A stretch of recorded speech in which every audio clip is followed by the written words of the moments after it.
नमस्कार, पूर्वांचल धारा में आपका स्वागत है। भदोही से आफ्ताब अंसारी की देखिए रिपोर्ट। विकासखंड भदोही में सरदार वल्लभ भाई पटेल की जयंती के उपलक्ष्य में राष्ट्रीय एकता दिवस कार्यक्रम हुआ आयोजित। सरदार वल्लभ भाई पटेल का राष्ट्र के निर्माण में रहा अहम योगदान। कन्हैयालाल मिश्रा, पूर्व जिलाध्यक्ष भाजपा। सरदार वल्लभ भाई पटेल ने राष्ट्र की एकता और अखंडता को एक सूत्र में पिरोने का किया काम। खंड विकास अधिकारी। लौह पुरुष सरदार वल्लभ भाई पटेल की जयंती एवं वंदे मातरम के 150 वर्ष पूर्ण होने के उपलक्ष्य में शुक्रवार को विकासखंड भदोही में राष्ट्रीय एकता दिवस कार्यक्रम का आयोजन किया गया।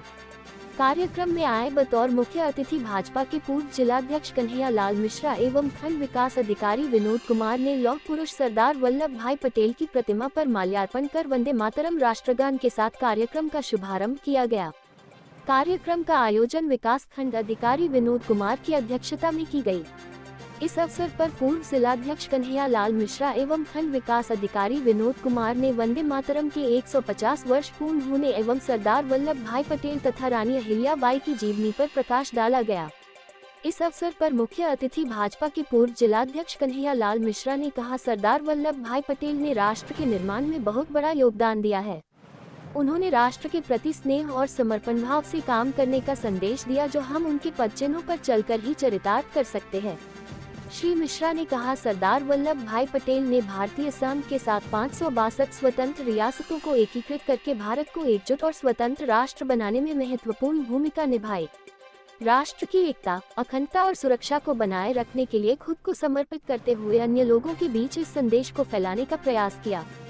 उन्होंने रानी अहिल्याबाई के जीवनी पर प्रकाश डालते हुए कहा कि रानी अहिल्याबाई ने महिलाओं को स्वतंत्र और खुली हवा में सांस लेने के लिए सती प्रथा को समाप्त किया। कहा, मुगलों द्वारा तोड़ दिए जाने वाले मंदिरों का जीर्णोद्धार कराकर धर्म की रक्षा की। सनातन का प्रचार प्रसार कर देश में एकता और भाईचारे की नींव रखी। खंड विकास अधिकारी विनोद कुमार ने कहा, सरदार वल्लभ भाई पटेल गुजरात में जन्मे और अपनी पूरी जिंदगी संपूर्ण राष्ट्र के प्रति अपने आप को समर्पित कर देश को मजबूत किया। कहा, राष्ट्र की एकता और अखंडता को बनाने में मुख्य भूमिका निभाई, जो आज भी प्रासंगिक है।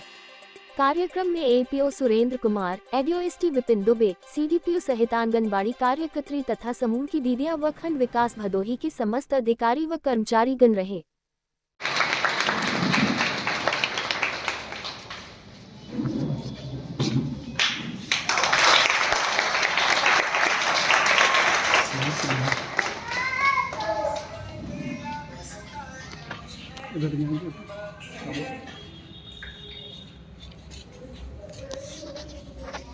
पंखुड़ी बनाई है।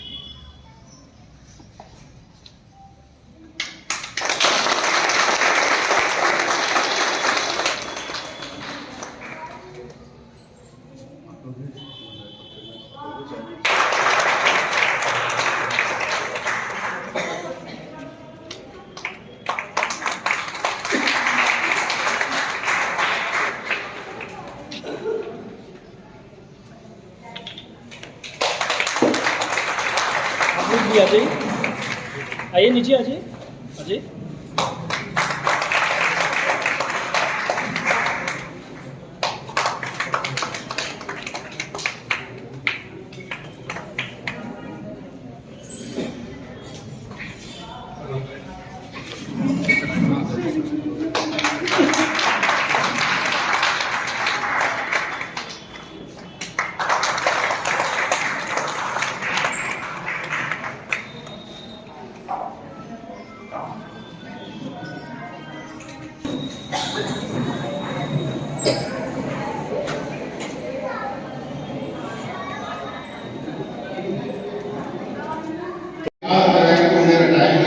प्रतिदिन अभ्यास के बाद उसको सुनेंगे। सुबह बच्चे स्कूल जाते हैं, उनसे कहेंगे कि बेटा बस राष्ट्रगीत सुना के तभी जाना, ठीक है?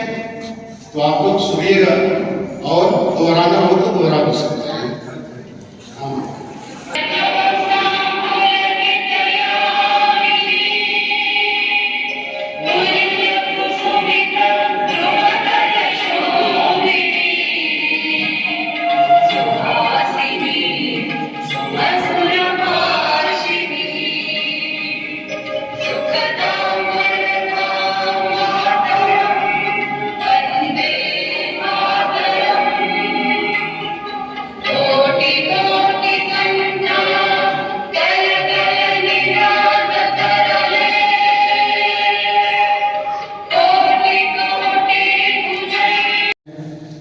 और हमारे पत्रकार बंधु, कार्यालय की स्टाफ और हमारी सभी दीदियाँ, आप लोगों को बुलाने का सबसे बड़ा आशा यह था कि दिन में तो ज़्यादातर सबके पास काम होता ही है, लेकिन आप लोग एक जॉब से जुड़ी है तो आप लोग अपने नौकरी के हिसाब से ही समय निकाल लेती हैं। दिन का समय आपके लिए रहता है काम का। थोड़ी देर का कार्यक्रम है और इस कार्यक्रम में माननीय हमारे देश के सम्मानित इतिहास के तमाम राजा राजशाही तंत्र भी हुआ करता था और लोगों के अधीन रियासतें होती थी। स्वतंत्रता के बाद भी बहुत सारी चीजें ऐसी थी जो विभाजित रही। जनता के बीच में उन्होंने राष्ट्रीय एकता के लिए ऐसे ऐसे लोगों से मिलकर के, राजाओं से मिलकर के उन्होंने रियासत को गवर्नमेंट के हवाले कराया और धीरे धीरे सारे धर्म के लोग, समुदाय के लोग इस देश में अपने को एक राष्ट्रीयता के लय में, हम भारत के नागरिक हैं, भारत के राष्ट्रीय, भारत हमारा राष्ट्र है, हमारा देश है और इसमें सभी को बराबर अधिकार है, संवैधानिक रूप से अधिकार दिए गए। तो लेकिन इसकी शुरुआत राष्ट्रीय एकता की नींव में सरदार वल्लभ भाई पटेल का नाम आता है। उन्हें लौह पुरुष भी कहा जाता है। विचारों से वो इतने कठोर थे कि जो ठान लेते थे उसके प्रति वो अपने जीवन में पूरा प्रयास करते रहे और भारत को एक राष्ट्र के रूप में निर्माण में उनका अपना बहुत बड़ा योगदान रहा। इसे धीरे धीरे पीढ़ियां मिलती जा रही। स्वतंत्रता आंदोलन के बाद जब देश आजाद हुआ, संविधान बना, तो बहुत दिनों तक जो हमारे पुराने राजनेता थे, जो स्वयंसेवक थे, जिन्होंने देश के लिए अपना जीवन कुर्बान किया, उनकी यादें ताजा रही। परंतु आने वाले समय में हर व्यक्ति इतना व्यस्त होता गया कि उसे अपनी रोजी रोटी और अपनी परिस्थितियों के अतिरिक्त देश भावना का जो भाव है वो कमजोर पड़ने लगा। इस क्रम में बहुत प्रयास किया जा रहा है वर्तमान सरकार द्वारा भी और हमारे आपके दायित्व में भी ये चीजें हैं कि हम लोग राष्ट्र के प्रति अपना एक विचार रखें, राष्ट्र के प्रति प्रेम रखें और राष्ट्र के प्रति अपना त्याग करें। इस क्रम में हम लोग पटेल जी की प्रतिमा पे, फोटो पे माल्यार्पण करेंगे और हमारे मुख्य अतिथि के द्वारा इसकी शुरुआत करेंगे। आज के लाख हम जिस मनीष की चर्चा करने जा रहे हैं आपसे, पहले बात है भाषण की। आप अहिल्याबाई का आपने सुना होगा। अहिल्याबाई ने बात विवाह और जो सती प्रथा चलता था, ये केवल महिलाओं के बल पर पूरी राज्य में, पूरे देश में उन्होंने चल करके बाल विवाह रोका और सती प्रथा रोका। ऐसे अहिल्याबाई जो आज हम लोग नमन के हैं, आप लोग सबके द्वारा केवल महिलाओं का एक ग्रुप बनाया और पूरे देश में पहला उन्होंने इस जो औरंगजेब ने जो मंदिरों को तोड़ा था, पहला जीर्णोद्धार काशी विश्वनाथ से शुरू किया था माता अहिल्याबाई ने। आज पूरे देश के घूम घूम करके जितने भी मुगलों ने मंदिर तोड़ा, अहिल्याबाई इस महिलाओं की कमर पर के रानी थी। वो बिना शस्त्र लिए पूरे देश में उन्होंने अपना कर्तव्य लगाया। उसी प्रकार मैं आज ऐसे मनीष की चर्चा करने के लिए आपके बीच में बोल रहा हूँ। 150वीं जयंती हम 31 अक्टूबर से मना रहे हैं, अभी आगे तक चलता रहेगा। इन्होंने लंदन में जाकर के, इन्हें गुजरात में 1875 में जन्म लिया। जन्म के बाद इन्होंने लंदन में जाकर के पूरी शिक्षा दिया, वरिष्ठर की डिग्री लिया। बीच में उन्होंने एक अपना देश के लिए आयुक्त के रूप में उन्हें ज्वाइन किया। उसे में चुनाव के बीच में आगे बढ़े। बीच में जाते जाते महात्मा गांधी जी से उनका संपर्क हुआ देश के बारे में। उसमें महात्मा गांधी के साथ देश के लिए बढ़ चढ़ करके ने उनकी हिस्सा लिया स्वतंत्रता के लिए। स्वतंत्र होने के बाद मेरा भारत अधूरा था। अखंड भारत जो 562 रियासती जो राजाओं का राज था उन्होंने मिला करके तोड़ करके पूरे भारत में उन्होंने एक किया।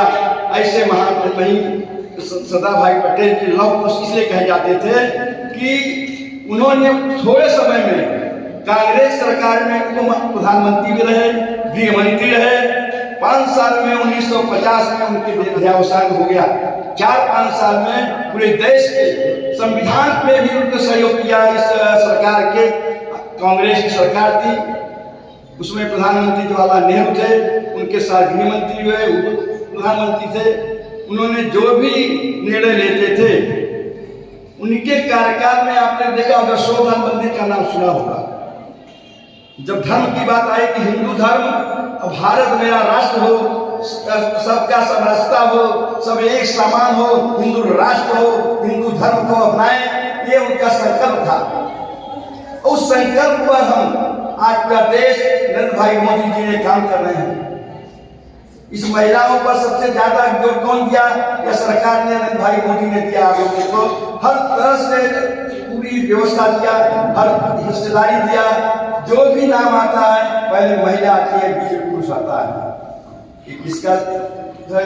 एक सरदार भाई पटेल जी का जो विचार था, जो देश के लिए विचार था, इन्होंने पूरी संघर्ष किया।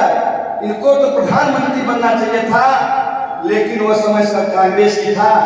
लेकिन जो भी पद मिला उस पद का इन्होंने सदुपयोग किया, देश के लिए किया। भारत में इतने बड़े पद पर होते हुए देश के लिए नहीं, अपने लिए नहीं किया, देश के लिए किया। 5 साल का उनको मैंने 5 साल का समय मिला था। 75 में मृत्यु हुई, 1885 में जन्म हुआ और 1950 में हुआ और 1947 में भारत स्वतंत्र हुआ। भारत से 1947 से 50 साल हुआ। 3 साल में भारत के नक्शा को अखंड भारत कर दिया। ऐसे में इसका हम चर्चा करने रहे हैं। आप लोगों से यही निवेदन है, इस की चर्चा जब जब आपने समूह में बैठे, अपने अपने जिम्मेदारी में बैठे, इस जो सरदार भाई वल्लभ भाई पटेल जी का एक बार चर्चा आपके बीच में आओ, उसके बाद जो महिला भाई की चर्चा किया। सब्सक्राइब कीजिए हमारे चैनल को और बेल आइकॉन को दबाइए हमारी लेटेस्ट वीडियो सबसे पहले देखने के लिए।